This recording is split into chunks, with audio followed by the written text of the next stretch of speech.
Welcome to the last Roundup Horror Show Companion. I'm Frank. With me on this episode is my good podcasting friend, Ray McGuff. Hello. You've heard Ray on the True Stories We Just Made Up podcast. I also do the Strange Findings podcast with Ray. And he's just a big part of our channel, you know? I'm a pretty big deal. Yeah.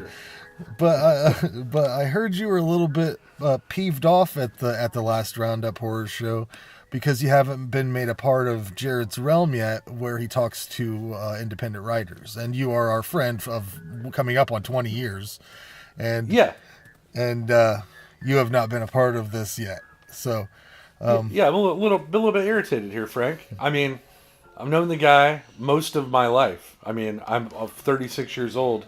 I've known him for 20 years, so that's a long time. And I have 2 published books myself under my belt, with a third on the way, collection of short stories I'm working on.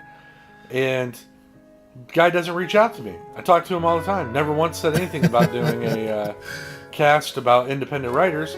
No. Literally goes out of the group that we know of people and makes friends with new writers out of the people I never heard of in my life, which is good because he drew my attention to some of their stuff, as you would, but you would think at first you would take care of your family, so to speak.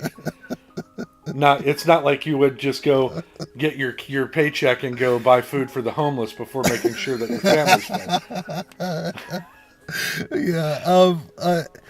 I don't know if maybe he just didn't consider your stuff horror, because some of it is. You had some short stories that were horror, but I'd say a lot of your stuff is fantasy or, I don't know, science fiction. I mean, there's science fiction, there's horror, there's post-apocalyptic dramas, there's, my newest book, I Have This Recurring Dream.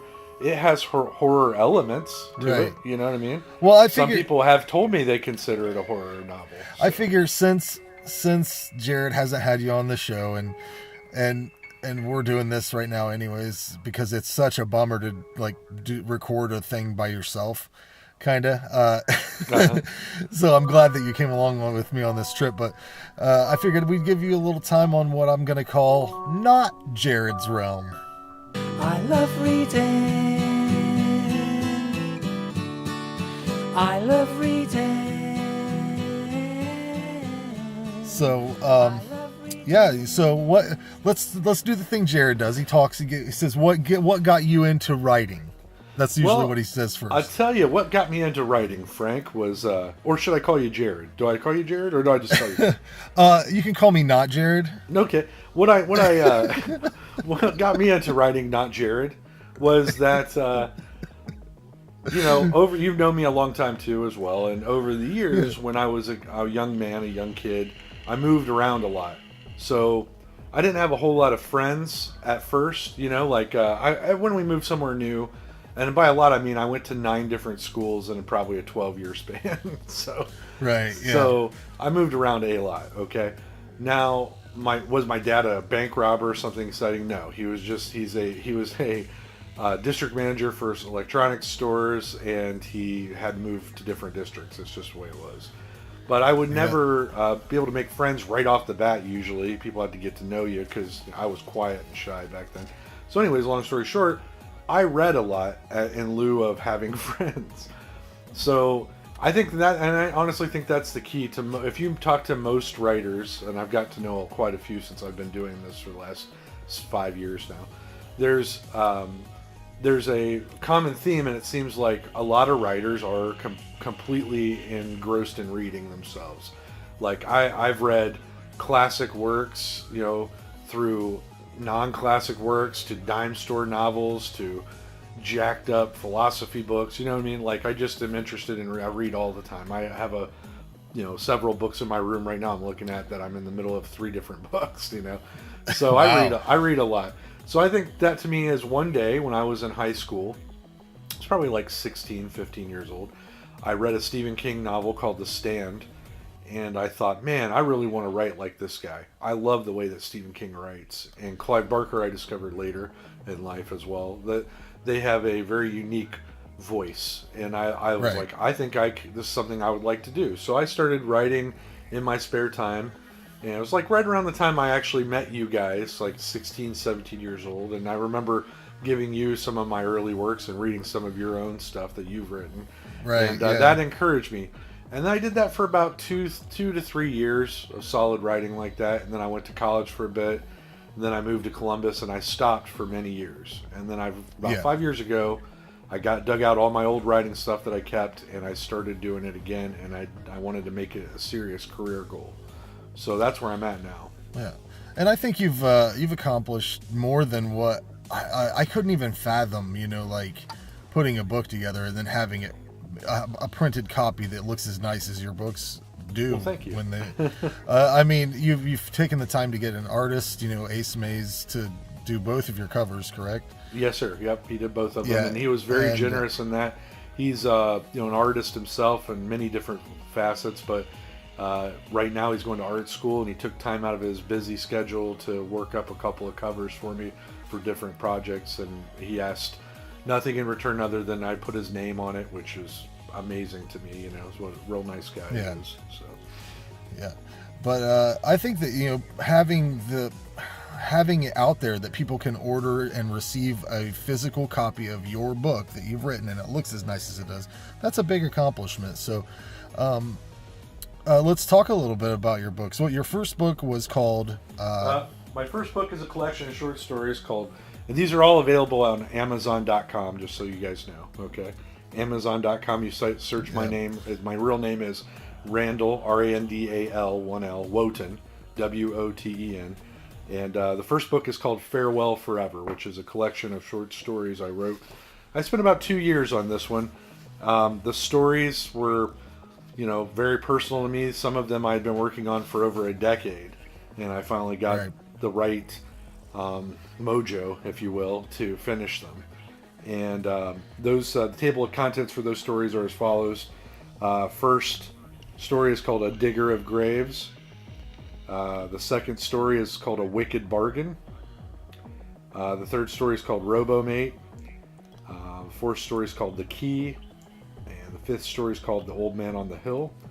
And the final story for this one in this collection is called The Reflecting Pools. And that one holds a special place for me as it is a tribute to both my niece and nephew, Hannah and Hayden Van Buskirk. I wrote this with them in mind. It's about a girl named Hannah who's left in the wastelands after a virus wipes out most of America. And she's looking for her brother Hayden and her mother and father. And Wow.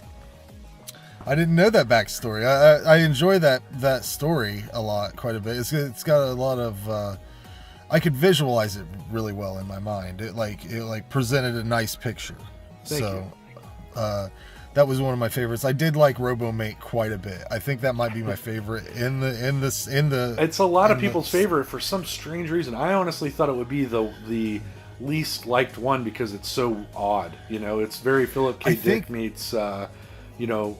Louis C.K. sense of humor, Yeah, I think that the thing about it is that it's so incredibly possible that could actually be a thing that happens.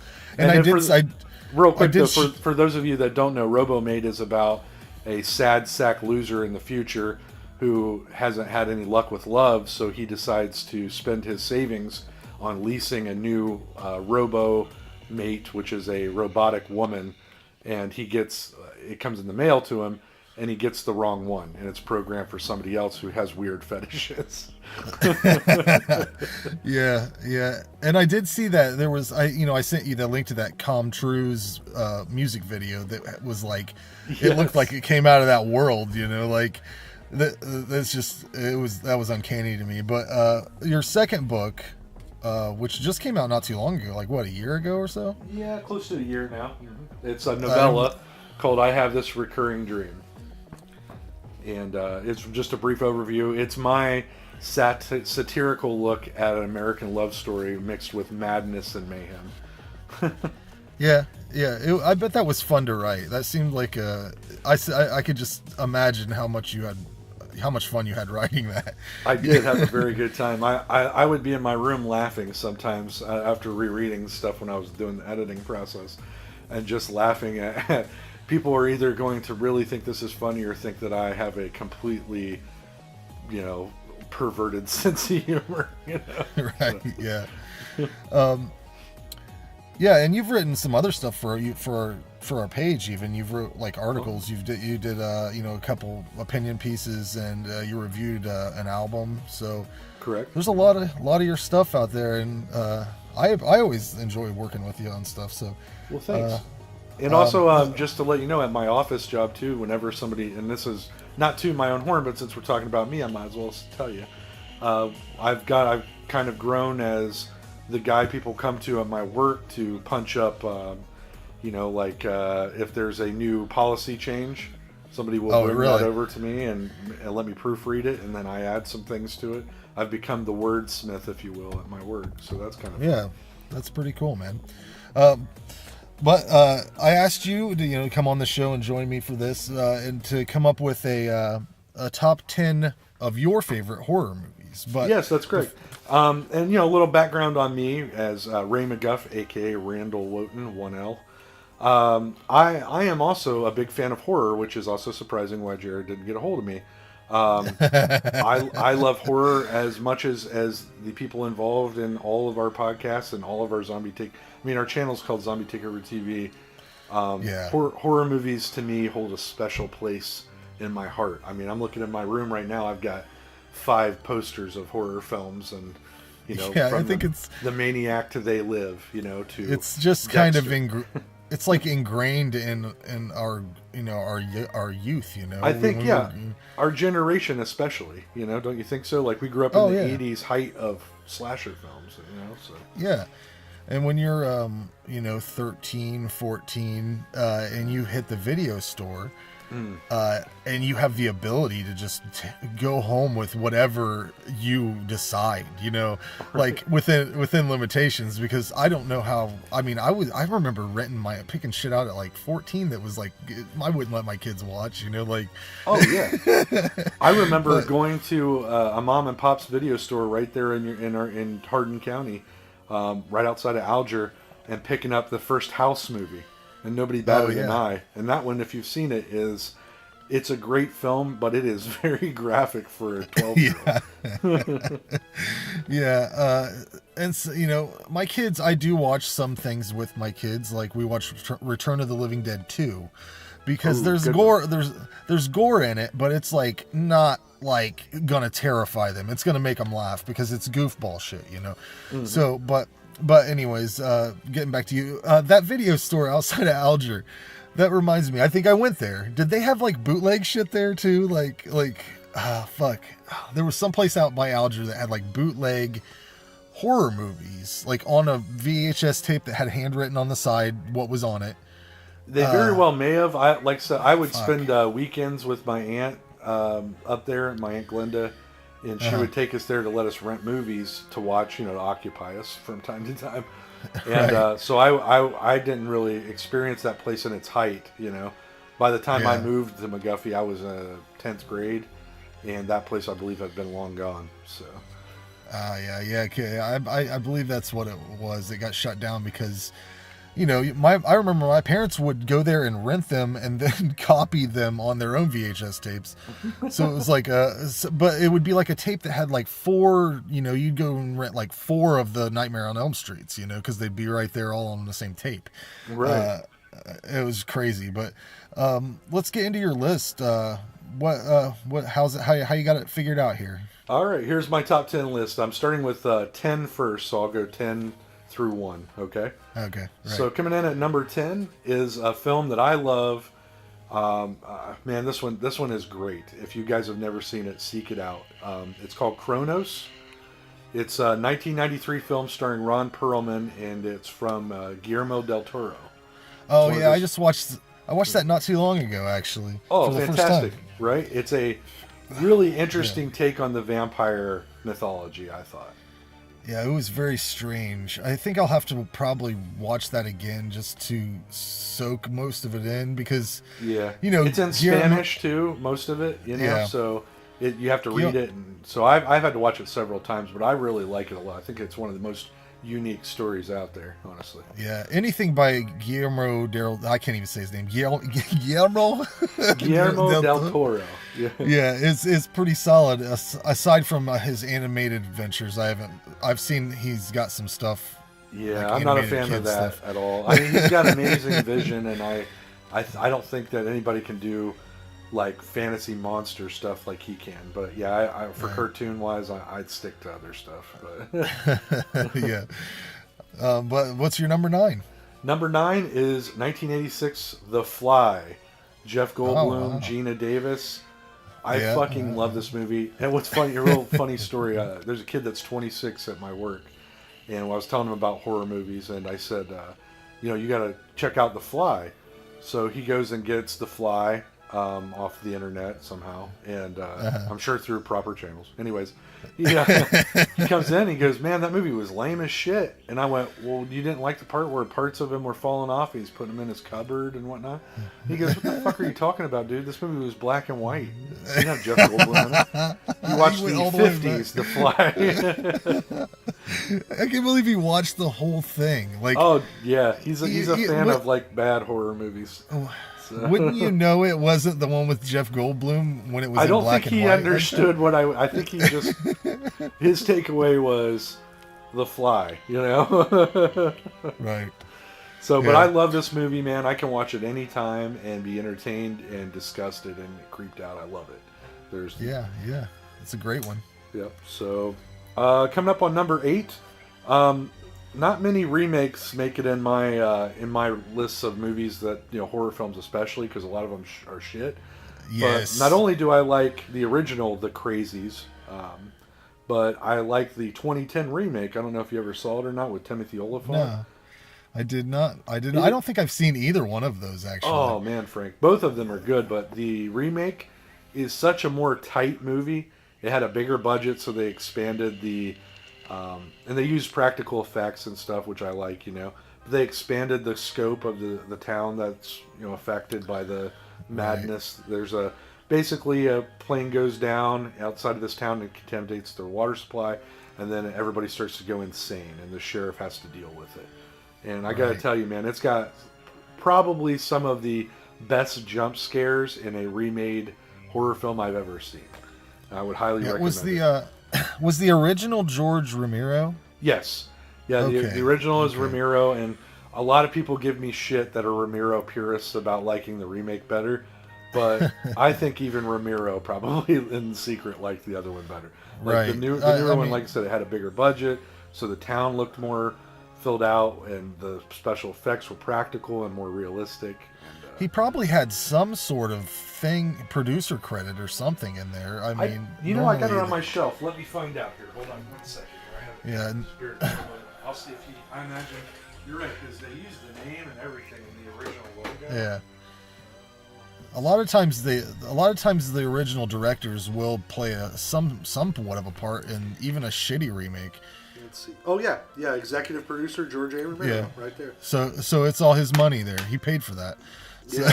And I love their tagline is "Fear Thy Neighbor." It's just fantastic. Right. I highly recommend it. So that's number 8. Coming in at number 7, Frank, is a little known film starring Bradley Cooper. It was right before he blew up, man. Like nobody fucking knew who this guy was, and I saw this movie in the theater because I'm a big Clive Barker fan. It's based off of one of his stories. It's called Midnight Meat Train. Okay, yeah. And I've read the book. I haven't seen the movie. The movie is a loose adaptation, but it's its own thing too. It's hard to describe, but if you like the story at all, you should give it a watch. For me, I really thought Bradley Cooper did an excellent job of doing the basically projecting the fear that this guy has of this train, and then the shit that they reveal at the end of the movie, which I won't spoil, about why this guy is on this midnight train all the time anyways, is phenomenal and very well done. And it's more practical effect driven as well. So that was one of my favorite stories out of Books of Blood, I believe. Oh yeah. I don't think I read all of it, but I don't think I read the whole scope of Books of Blood, but I read like the first, whatever book that was in. Because there's like a couple of them, right? There's a couple. Yeah, I think there's volumes. several volumes. I read it in a collection, like it was like a bunch of different ones pulled together. It was Right. like I forget what it was called, but I actually think somebody lend me rent it, but I can't remember who it was. But yeah, so I read it a long time ago, and I remember when the movie came out, nobody knew. They were just like, "Oh, another horror movie's coming out." I'm like, "No, this is a Clive Barker story. We get those very rarely, so we should Yeah. check it out." But so Yeah, I'll I have to- suggest it. Like I said, Bradley Cooper right before he blew up. I recommend it. So. Right on. Number 6 is a new one, man. Came out in 2016, and I've watched it several times since I discovered it. And it's one that you guys I saw on your cast had talked about, The Void with. Aaron Oh yeah, Paul. yeah. That was It that is- was a really good one. For me, it was a very well done because I really like John Carpenter's In the Mouth of Madness, and it was Yeah. very very reminiscent of that type of story, and I really liked what they did with it. It was interesting, practical effects again, you know, and it kept my attention till the very end, especially the last 5 minutes. I was like, this is insanely cool. So, Oh yeah, yeah. really well acted for a low budget movie too. So I highly recommend that one. Seek it out. For sure. That is a great one. Let's see. Coming in at number 5, Texas Chainsaw 2. Yes. Dennis Hopper, 1986. Tobe Hooper. Listen, man, you know me. That first Texas Chainsaw, you were the first person to ever have me watch it, and it got me. You know, like I was like enthralled. It was like watching a documentary about these nutty families. You know, and Yeah, that is Texas crazy. Chainsaw 2, out of all of them, for me, is the best one. I think it gives you the more in-depth look at how depraved this family is. It's a very awesome revenge story on top of that. I mean, Frank, is there a cooler scene than Dennis Hopper going into that chainsaw store and buying several chainsaws? Dennis Hopper is off the fucking chain in that movie. Right. He every scene that even the ones that are like mellow, like when he's talking to people, like he's still on fucking edge. He's got an agenda. And I love everything that he does, especially when he goes in singing, bringing in the sheaves, and like just cutting the structure down. He doesn't even give a fuck about his own safety, you know. And he is punishing those people for killing and eating his niece and nephew, and I love every minute of it. yeah, it is like my favorite Texas. It is my favorite Texas movie, and I like a lot of them. So.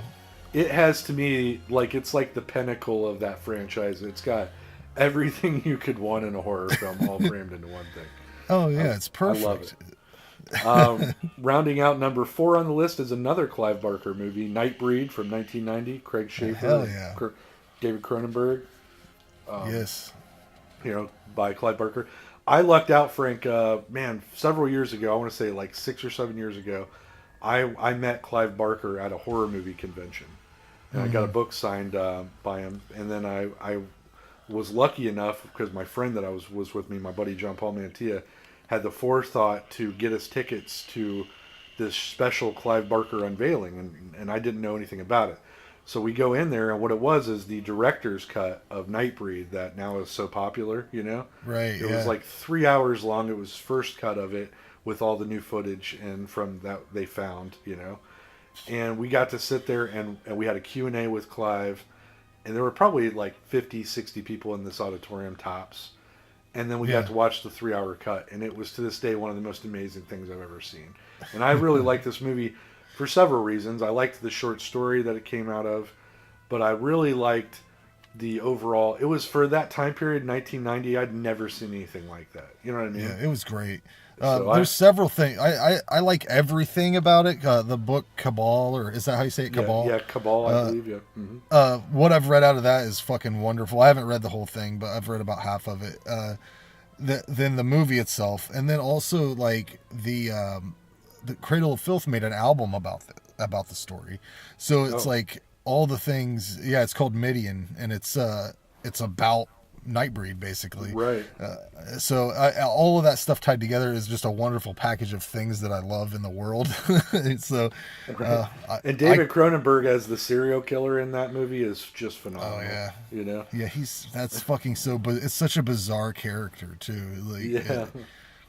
Yeah, very memorable. If you haven't seen Nightbreed, I don't know what you're doing. Really, you need to get out there and do it. Do the Right. damn thing. Yeah, where have you been living? You haven't seen Nightbreed. Do something with yourself. Um, let's move on to number 3. All right, number 3 is another classic from the 80s, Friday the 13th. This is the original movie, kids, that scared the shit out of me as a young person. Yeah. I mean, Jason Voorhees, the story, the legend of him is built. A lot of people always say that he was the killer in that first one. We all us horror fans know that's not the truth. His mom Right. actually was the murderer in that film. But just a frightening movie for a 10-year-old to watch, Yeah. And I'm sure that you watched it probably just like I did, but probably by yourself. Yeah. And like probably about 2 feet from the TV, like as a young man, and Sitting just on the being beanbag chair, I'll never forget it. The first time. the fucking first person's perspective of going through the cabins and stuff. You're just into it, man. You're ingrained in it. And I think I watched, like, USA used to have marathons of it, like on Friday the 13th, probably, So if one of those fell in a summer month, and they're playing like all of them on USA, that was what I was doing that day. So Me too. yeah. And I think I own almost all of them except for Jason Takes Manhattan. So, oh man, I like that one a lot too. yeah. Anyways, on to 2. On to 2. Looks like Clive Barker has a three-peat on here because Hellraiser is my number 2. And I'll tell you why. And I debated on putting The Maniac on here because that's another one that really fucked with me as a kid. But Hellraiser for me, man, that first time watching, I think I was like 13-ish. It was one of those where I rented it and I didn't know anything about it, just like the cover, Yeah. And I get down and I'm in my little area where I can watch movies by myself. My parents are like, "Oh, good, he's quiet." And I'm eating my bologna sandwich, and this guy is being rebuilt in this attic. You know what I'm saying? First, he's torn apart by this fucking crazy box, and then he's being rebuilt in this attic. It was the first time I could remember seeing boobs too. Yeah. Holy shit. And I'm just telling you, man, that whole story just fucks with me from the very get-go to the last frame where the demon's flying in, is just a crazy ride of a story. Pinhead, I don't think... just the way he talks gets you, Oh, yeah. Doug Bradley's great. Yeah. I think when I first rented that, I think I rented like a handful of them because I hadn't seen any of them. And I was like, everybody was always talking about them and stuff. And I knew of Pinhead, but I didn't know anything of the other monsters in the, what do they call them? Cenobites. Cenobites. Yeah. I didn't know of anything Not to be about the confused other with Cinnabons, which are delightful. But I remember renting it and I had to take a day or two before I watched any of the other ones I rented because it fucked with me so bad, like on a psychological level. I was like, I don't understand a lot of the things that are happening here, and I know this is gonna dip into my nightmares. Like this is gonna seep into my psyche and become part of my dream sequences. Absolutely. And another weird thing is at that same convention where I met Barker, Doug Bradley was there. Oh, and he was in the main lobby, like signing autographs and stuff. And just by chance, my buddy and I caught him on a break. He was my buddy that I was with, John Paul. And we're standing like in this little area, like where people were talking, and he just walked up and he's standing there and people don't recognize him. But I did and so did John Paul right away. We were like, John Paul's like elbowing. He's like, it's Doug Bradley. So we're like, hey, Mr. Bradley, how's it going? He's like, oh, and he has this great British accent. I fucking love British people, just the way they talk. Enamors me. But he's like, hey, you guys enjoying yourself? And we're talking to him and about just everything you can think of. I showed him my book that got signed, and he's telling me stories about how long he's known Clive Barker. And then we start talking about remakes, and he's bitching about how, back then that nobody was contacting him for remakes, And super nice guy, man. Just the nicest dude ever. They did replace him with someone else in the later Hellraisers, didn't they? Yeah, and he did a whole bunch of direct to DVD or direct to VHS and then DVD movies, and then I want to say about 7 years ago they replaced him with some guy, and in the remake of Hellraiser, the guy didn't even have pens; he had nails in his head, and I saw it was fucking terrible. And who they replaced him with, the guy was young and he wasn't that imposing like Doug is, you know. Oh yeah, so. For sure. Well, let's get to number one. Your big number one. The number one, and a lot of people will probably just be underwhelmed by this one, but this movie to this day is my favorite horror film of all time. I could watch it 100 times and never get bored. And that's the original Night of the Living Dead, 1968. Same convention I met Judith O'Dea at the one that I was just telling you about, and the sweetest lady, just a nice person. R.I.P. I believe, right? Didn't she pass away? I believe she did pass, but she was super nice. But this movie got me because I remember watching this movie on like TBS or USA Up All Night. When I was a kid, like 8. And it was the first time I saw something this frightening. My aunt had fallen asleep. I was at her house and I was switching around, and it had just started. Like it got to the part where the car pulls up and the brother is talking shit to Barbara, right? Oh yeah. And so that's where I started watching it, and everything. I'd never seen a movie that ended like that. And spoiler alert. Oh yeah, this movie came out in 1968, so I'm going to go ahead and tell you the ending. When they end up killing the main guy that survives all the night in this thing, that was the first time I'd ever seen a movie like that, where basically the good guy lost. Oh yeah. So. Yeah, that was one of the most insane endings to a movie I had seen for a long. It took a while before I saw anything like that. Right. Yeah, I love the original. I love the remake too, though. I just bought that not too long ago on DVD. Oh yeah. I've got them. I've got it too. The you're talking about the 1990 one that was with the guy from Candyman, right? Yep. I really like that one too. That was a Tom Savini directed that version of it with George's blessing, and it's really good too. There's something for me though about the black and white one. I just really like, nostalgic wise, I guess, because it was so ingrained on my brain. That's the one I prefer to watch, but I'll watch both of them, especially like a Halloween time. Halloween, we always watch the black and white one at Halloween. It's like every year. I put it on, the kids love it. I love it. It's one of my favorites too. And it really does bring in the holiday. It's like, it's Halloween time now. Yeah, exactly. And I love that in the remake, Bill Moseley he plays the brother at the beginning. I fucking love that. It's great. It's one of my favorite things that Bill Moseley's ever done is that remake. Yeah. I'm sure he probably considers that a highlight of his career also.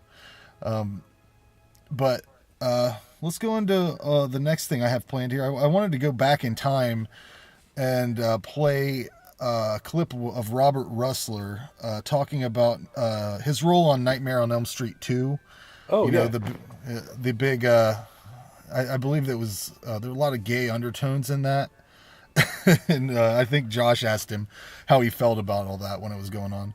So let's take a listen to that, and then we'll be right back. I'm really proud to be a part of the gayest horror film ever made. Yeah, a lot of gay overtones. But I'll be honest, dude, when I was a kid, a teenager, watching it, I didn't get any of that. You know what I mean? I didn't know what any of that shit was happening. But as I got older, of course, I started seeing it. But we were just trying to lay some subliminal messages into all the young America. Yeah. So a lot I'm kidding. A lot of you guys on set had no idea, right? Well, I started getting a little suspicious. I got to tell you, there was a couple of tell signs, and I had a couple of discussions with the director, and I was like, dude, really? What's going on here? Yeah. Leather clad coach all of a sudden, and I never fought anybody in my life and pulled their pants down first. Like, what's the deal here? If anything, I would have given him a wedgie. I would pull his pants up, not off. Yeah. But here's the deal. I trusted Jack Shoulder, the director. He had just directed a cool movie called They Live. Oh yeah. And I knew that what he was doing was going to have longevity and make a mark, and whatever it's known for. I just was really excited to have an opportunity as an actor to be in a great movie that I thought, when the original Nightmare on Elm Street came out, I was a big fan. Yeah, dude. I had actually read for one of the roles that Nick Corey got. Johnny Depp had already been cast, and Nick and Johnny and I were buddies from the same acting class. So I had already known them from the Loft Studio in Hollywood, and I always really, really admired Johnny and Nick and a couple of the other classmates in there, Sean Penn, and I went to classes with really terrific actors and learned a lot. And when I had an opportunity to read for the second one, I had learned a lot from the first audition and knew just to go in there and really just be myself. Yeah. So when I had the audition, an interesting part of that story is it was my last day of shooting Weird Science, and I was going to get off right around 1:00, and I had a 2:00 audition in Hollywood for Nightmare on Elm Street 2.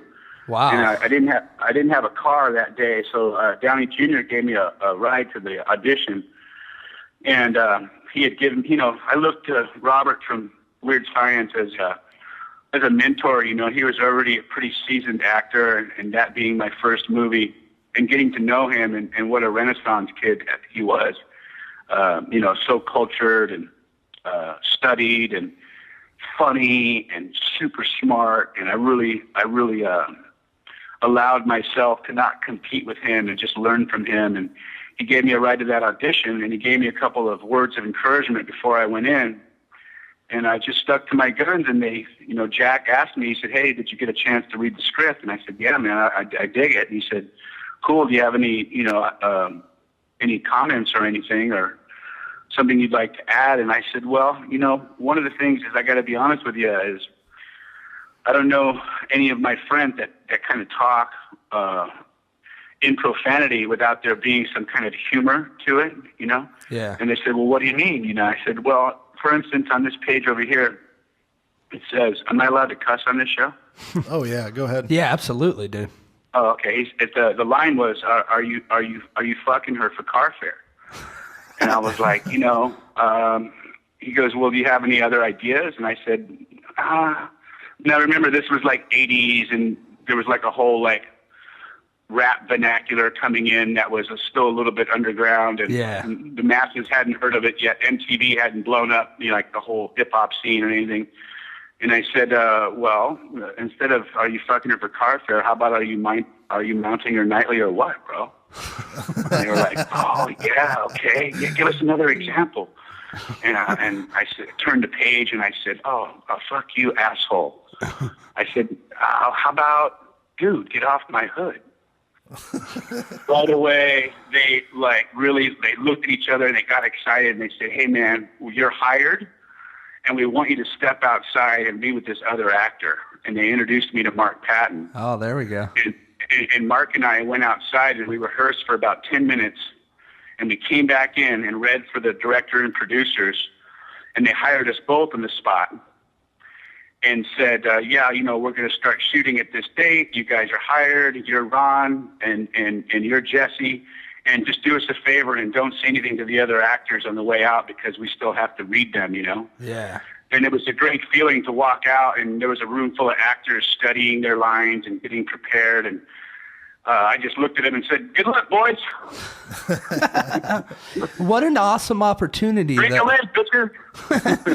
Hey, Robert, what an awesome opportunity at, 20 years old to be... Yeah, 19. Yeah, to get a sequel, Nightmare, the original was huge, and then you got the sequel.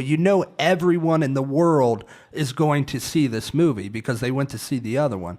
And back then, sequels would do like 60% of what the first one did, and Nightmare 2 almost doubled the money of the first one and really led to Nightmare 2 being a franchise. Yes. So, I mean... Yeah, it was really an exciting time, and, working with Jack and getting to work with Mark and Robert Englund and my buddy to this day, Marshall Bell, it was really an exciting time. And funny enough, is I went to New York and I was hanging in New York and I went down to Times Square and I recognized Nightmare 2 was on the bill. And I said to my publicist and manager, I said, you know what, let's go check out the midnight show and just see kind of what the audience reactions are. The movie had just opened. And, I snuck in after the movie had started and it was interesting because every time that Freddy was about to kill somebody, instead of the normal horror films that I grew up with, when people in the audience, especially Times Square, where people are drinking beers and smoking fatties, and instead of yelling at the screen and saying "run" or "get out," they would go "Kill that Freddy! Fuck him up!" And I just thought that was so awesome. Like, instead of cheering for me to get away, they were cheering Freddy to kill that little punk. Now, you weren't happy with your death scene, correct? Well, something happened where we were supposed to do a much more detailed prosthetic. I see. For Freddy to actually be able to, slice my chest open. Yeah. And we were on a time limit and a budget still, which some of the other Nightmares didn't have to be on. But at the time, it was still considered a low-budget independent feature, and we had lost some time. And the producers Joel and the director Jack and Michael Murphy had come to me in my trailer and said, "Dude, we're sorry, we're not going to be able to get to the prosthetic stuff, but we have an idea of how to do it. We'll have Freddy actually sort of pierce the glove through your chest. I see. And then we're going to do a cutaway to the other side of the door, and it's going to be really cool." And I trusted them, and I think it turned out pretty cool. But I was kind of excited, especially at 19, and being a fan of horror movies my whole life, not just the first Nightmare, but I grew up watching movies like The Town That Dreaded Sundown, and yes, The Omen, Rosemary's Baby. I mean, I loved horror movies, The Exorcist. I was a big fan of all the Universal monsters growing up too, And Wolfman's my favorite of all time, by the way. Yeah. And then when I saw the final cut, it was kind of cool because it leaves a little bit of the mystery to it. Yeah, absolutely. Even though I wanted to get hacked up, man. But Mark Patton, that's the way it turned out. Mark, he hogged all the prosthetics, man. They had to do it all on him. Because I mean, that looked really cool. The effects in part 2 look really awesome. I thought so too. I think that the director was a little bit wanting more with the actual effect of Freddy cutting himself out of Mark's body. Yeah. And I think that's what kind of took a lot of the time that day, because we did both of those gags in that same day. And at the time, I think that was like they had to do the full body cast, didn't they, on Mark? Yes. And at the time, I think that was the head of effects. I don't. Oh yeah, I mean, yeah, they were. Our special effects guy was pretty awesome, and he was really enthusiastic, and working with Robert Englund too. He always kept a sense of humor about everything. So anytime there would be some pressure on the set, never for the actors, but sometimes for the above the line crew, Robert would always let the actors sort of feel comfortable by having a sense of humor, and it was easy for me because I had learned on Weird Science, and that's what the vibe was on Weird Science. Was there was never pressure. It was always about having fun and staying in character, and having guys like Anthony Michael Hall and Downey and Bill Paxton on the set. We never, there was never a moment where it wasn't about the characters, the story, and always having a sense of humor, but not letting any of that get in the way of the work. For sure. Clu Culliger was on the show too. You weren't really in any scenes with him, were you? No, I had no scenes with Clu or Hope Lang, but I was already a fan. I grew up watching great. Clu Culliger, obviously Rawhide and all, and he's been in so many cool movies. And Hope, Ghost and Mrs. Muir, and they were just seasoned pros, and it was just really nice to be able to meet with them and talk with them at lunchtime, super, super sweet people. Yeah, he's ornery as shit. Now, was he like that back when he was, nowadays he's an old man. He's getting up there. But he's definitely, but Clue's one of those guys that he's been around the block, and he's an old movie vet, and that always comes out in their attitude and disposition. And so it was just always nice to be able to sit with him and listen to his cool stories about, a lot of the great moments of his career, working with guys like Clint Eastwood. And he always had cool stories without, bragging. All right, guys. I hope you enjoyed that. I want to let you all know that our next official episode of the Last Roundup Horror Show will be on December 25th. That's a Christmas present to you and your family. Listen to it with your family, and we watched definitely fucking do that. we watched a bunch of Christmas movies for this episode, including Black Christmas, Christmas Evil, and Rare Exports: A Christmas Tale. Now that one's not really necessarily a horror movie per se, but I think everyone should watch it just because there's some fucked up shit you have to see in that. It's like, have you seen it, Ray? I have. Yes, I have. Okay. Yeah, there's some things in it that you're going to be like, who wrote this? Yeah. But listen to that on December 25th. The video episode will be up also, so you can look at our stupid heads. And then, that's all that's going on. I figure we'll take a listen to the trailers now and prepare you for it. Sometimes trailers play over audio, but of course this is a video thing too. Check out the Facebook page at LRHS Podcast, I think. I don't know. Look it up, Last Roundup Horror Show on Facebook. It's easy to find. There's nothing else that's like that. So anyways, let's listen to these trailers for Black Christmas, Christmas Evil, and Rare Exports. We'll see you next time on the Last Roundup Horror Show Companion. Any last words, Ray? Buy my books. Yes, Amazon.com. Look up Wotan. Woten. Randall, Yeah. 1L. Yeah. Thank you Buy so 'em much up. for your support. Friends that I haven't met, that I haven't known for 20 years. All right.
A high school girl's been murdered.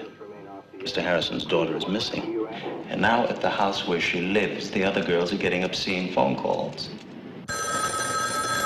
Yeah, what I've done is I've tapped this phone so that when it rings, it'll ring at the station house, too. There was a little girl murdered over in the park tonight. Yes, I heard.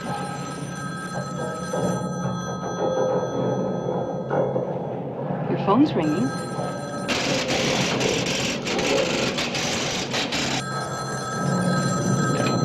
Hello? Hey, Mommy. There's a baby. Baby, all right, Mom. Just Who's there? I know you're there, baby. You answer me, spirit.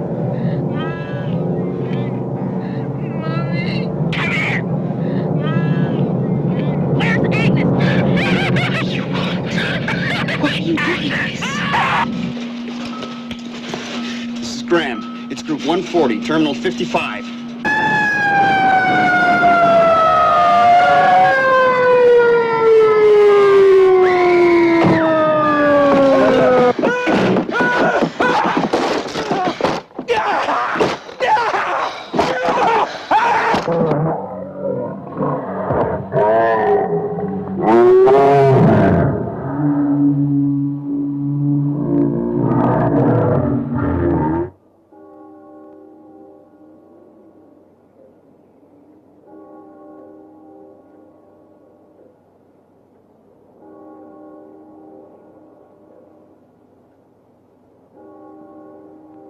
Remember those idyllic scenes out of your childhood? Crisp winter nights, star bright, sleigh bells, crackling Yule logs, candlelight glistening off of shimmering Christmas trees, chestnuts roasting over open fires, carolers beneath snow-covered window ledges. Remember those. Remember them well. After Black Christmas, they'll never be the same again. Black Christmas, starring Olivia Hussey, Keir Dullea, Margot Kidder, and starring John Saxon as Lieutenant Fuller. If this movie doesn't make your skin crawl, it's on too tight.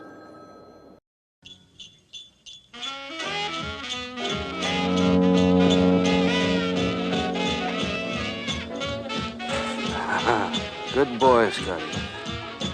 But if you're bad boys and girls, your name goes in the bad boys and girls book, and I'll bring you something horrible. We hope all the boys and girls out there have been good this year, don't we, Bill? We sure do.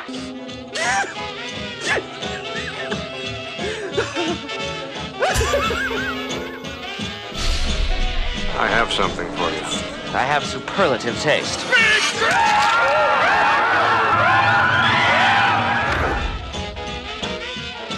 Santa Claus. That's the only way the police can identify him. Merry Christmas, Frank.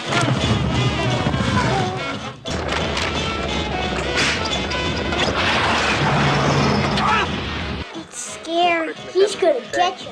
Avoid anyone dressed as Santa Claus. Don't make kids scared again. They won't think everything's coming to them so easy. They're bad. Santa's hit list is goddamn selective. He's making a list, checking it twice. Gonna find out who's naughty or No, it wasn't any of these Santa Clauses. His suit had dark fur. Don't! It's gonna hurt our kids. We're not even sure it's him. Not sure my ass. Look at the fur on that suit.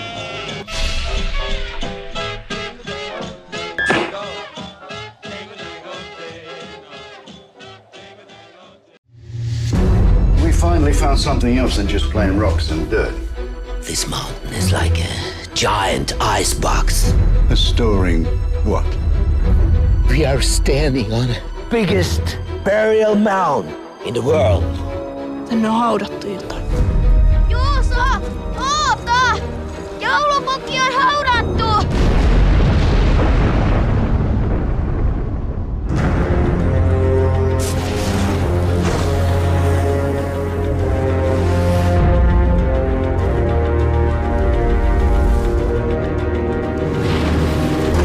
Hyvää joulua.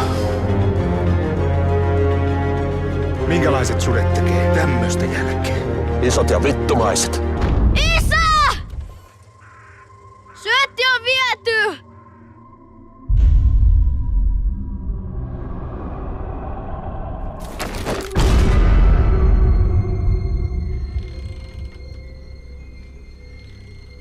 We have Santa Claus. What is that? Where is Mr. Green? Selitä sille, että meillä on täällä pukki myytävänä.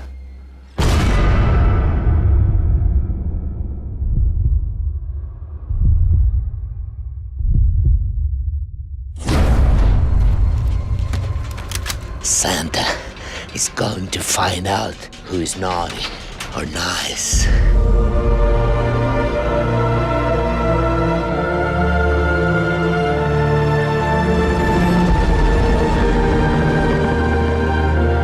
Rauhallista joulua.